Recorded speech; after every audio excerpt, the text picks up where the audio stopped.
So, why are you here? We're here to validate our intersection bicycle level of service model. Why have an intersection bicycle level of service model? Because people tell us one of the main critical components for accommodating bicycles is getting them through intersections. We're going to be putting about 100 bicyclists out on a roadway, 17-mile roadway network. We're going to be videoing them as they ride through the intersections. We suspect that bicyclist levels of service or their sense of safety and comfort on intersections are largely going to be a factor of geometry and traffic conditions. So it's real important that we're able to capture the timing of when these cyclists go through the intersections. The camera we use is a wide-angle camera, and the point of it is to be able to catch the traffic movements and the conditions at the time that the rider is going through. Yeah, other side of the pole. Want to make sure that we get all 4 stop bars in the camera angle. The good thing with the wide-angle lens is that you can capture all of what's going on. The problem is it doesn't have a real good resolution, so the camera won't capture the rider number. That's where you come in. As soon as you see the bib numbers just on the mic, rider, whatever, 600, is coming through intersection, right, and as soon as they pass rider, 600 is past intersection. That's it. Again, so just giving a narrative description of what's happening. Yeah. It's going to be very interesting to see how these intersections are negotiated by each one of the participants, but we'll have them recorded on videotape, and we've got a whole series of very experienced people helping as proctors at the intersections, taking safety in mind. So we're excited about this event.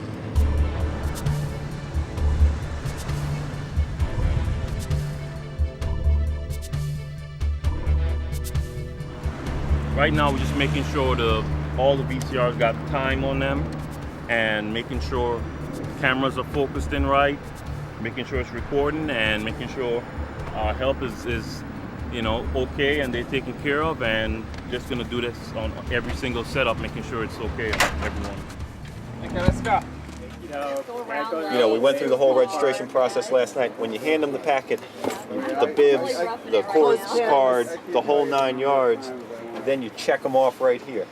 We need roads with bike lanes, without bike lanes. We need right turn storage lanes, and we need a good mix of 2-lane, 4-lane, and 6-lane roads. As a briefer, we'll be taking the riders who are about to start the ride and letting them know what they're going to be doing, what they need to do, what they don't need to do, what we don't want them to do, so that we can get good data from their experience.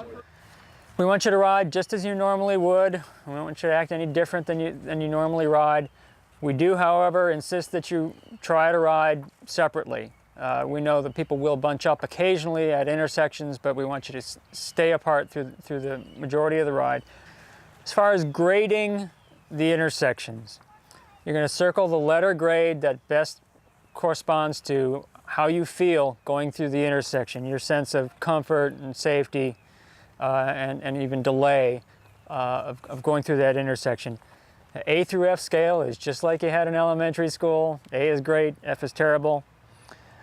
Also, don't take into consideration anything that's before or after the intersection, just that area that's between where it says start and stop. Okay, you're gonna have to see me at the end so I can fill in your finish time. You're 102, 8:05.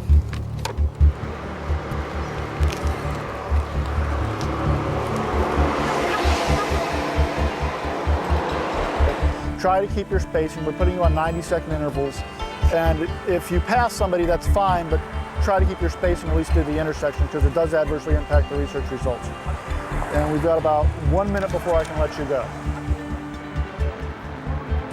The ride's important because it gives us information from actual bicyclists on what they consider are the most important things for them when they go through an intersection. The way we do it is we put them through a range of different intersections and we control the variables so that every intersection is basically asking them certain questions. This research differs from other research in that it's not a simulation, it's real life. at the first and second intersection, so I'll just initial this off and you're on your way. Right on. Thank you. No problem.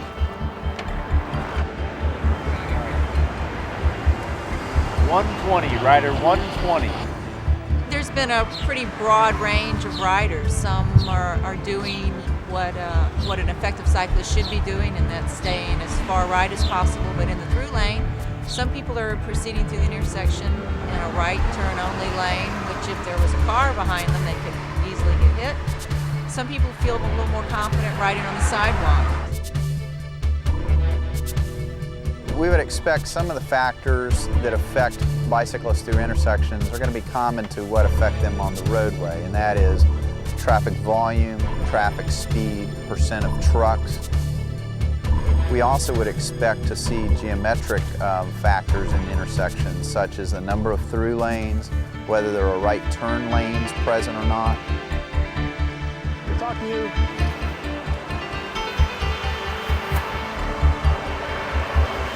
So, you made it.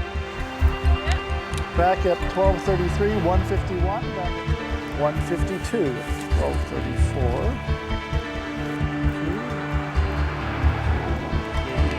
Yay, you made it, you survived. That was the point. We figure if we don't have somebody coming back saying, what did you do to me? We didn't do the right thing. Thank you very much. Give that to the nice registrar lady. What size t-shirt would you like? Large. A large. Thank you so much. As far as what we're going to be doing with this information, in the weeks following this event, we'll be looking at the videos of all the intersections that were recorded and analyzing the operating conditions through which each rider goes through. So we'll be able to map their reaction to what's actually going on in the intersections. Rider 111. Rider 101. So we'll take that data reduction and then start building a mathematical model that actually aids transportation analysts and roadway designers to do their work more accurately to better accommodate bicycling.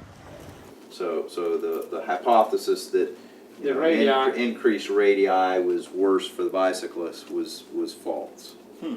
That it was not statistically significant. And then with bicyclists moving along, an average of 15 miles an hour or something like that, that distance is just not significant. Yeah. Now it may be for pedestrians when they're crossing, we don't know. Yeah. But at least for bicyclists, we can conclude it's not statistically significant. This research is truly looking at transportation modes from the user's perspective. What makes it good or bad for bicyclists entering intersections? And it's part of the whole research effort to really quantify from the user's perspective their transportation modes and the designs going into those. It was a very good ride, and I think it'll be a good experience for DOT to get the ideas of various people that ride and see how they rate these intersections. That was my main reason for wanting to participate in this, because we are bike riders, we use these bike lanes and bike trails, and if our efforts help improve the biking in the area, that's great for us and for everybody else who bikes. Exactly.